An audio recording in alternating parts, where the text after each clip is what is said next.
একদিন একটা শহরের লোক একটা গ্রামে গেল। গ্রামে ঢুকতেই দেখলো যে একটা সুন্দরী মহিলা কুয়ো থেকে জল ভরছে।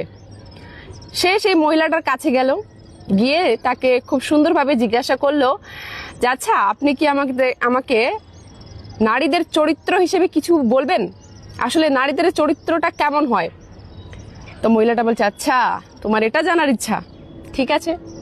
এটা বলার সাথে সাথেই সে মহিলাটা অনেক জোরে জোরে চিৎকার করতে লাগলো যে বাঁচাও বাঁচাও, আমাকে বাঁচাও। এটা শোনার পর গ্রামবাসী সবাই ছুটে আসতে শুরু করলো। এখন সেই লোকটা বলছে যে আরে, আমি তোমাকে কি বললাম? আমি তো তোমাকে কিছু জিজ্ঞাসা করিনি, তুমি এরকম কেন বলছো?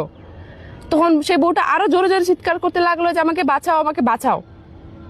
তখন বলছে, আরে বোন, আমি তো তোমাকে কিছু খারাপ কিছু বলিনি, তাহলে তুমি কেন সবাইকে জড়ো করছো? তখন সেই মহিলাটা বললো যে আমি সবাইকে জড়ো করছি, এখন সবাই আসবে আর তোমাকে এমন গণা ধুলাই দিবে যে তুমি 7 জন্মে মনে রাখবে। এটা বলার সাথে সাথেই সে মহিলাটা এক বালতি জল নিজের শরীরের উপরে ঢেলে দিল। ঢেলে দেওয়ার পর যখন সব গ্রামবাসী চলে আসলো যে কি হলো, কেন চিৎকার করছো তুমি ঠিক আছো কিনা?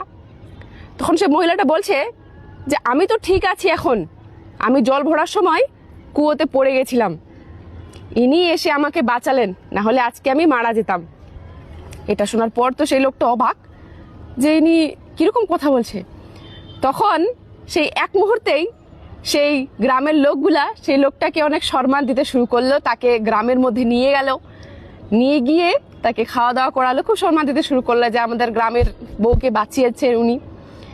তারপর সবাই যখন চলে গেল, গিয়ে সেই লোকটা সেই বউটার কাছে জিজ্ঞাসা করলো যে তুমি মানে এরকম কেন করলে? তুমি প্রথমে আমাকে তো এরকম করে বললে যে তুমি আমাকে মার খাওয়াবে, তারপরে আবার সবার সামনে আমাকে হিরো বানিয়ে দিলে, এরকমটা কেন? বলছে এটাই নারীর আসল চরিত্র। তুমি যদি নারীকে ভালো রাখো, তাকে ভালোবাসো, সে তোমাকে আরো ডবল দিতে শুরু করবে, তোমাকে আরো বেশি ভালোবাসতে শুরু করবে, তোমাকে আরো বেশি সম্মান করতে শুরু করবে। আর তুমি যদি নারীকে কষ্টে রাখো, তাহলে সে তোমাকে আরো দ্বিগুণ বেশি কষ্টে রাখবে, তা তোমাকে দ্বিগুণ বেশি বিপদে ফেলে দিবে। তো ভিডিওটা ভালো লাগলে অবশ্যই শেয়ার করবেন। ধন্যবাদ।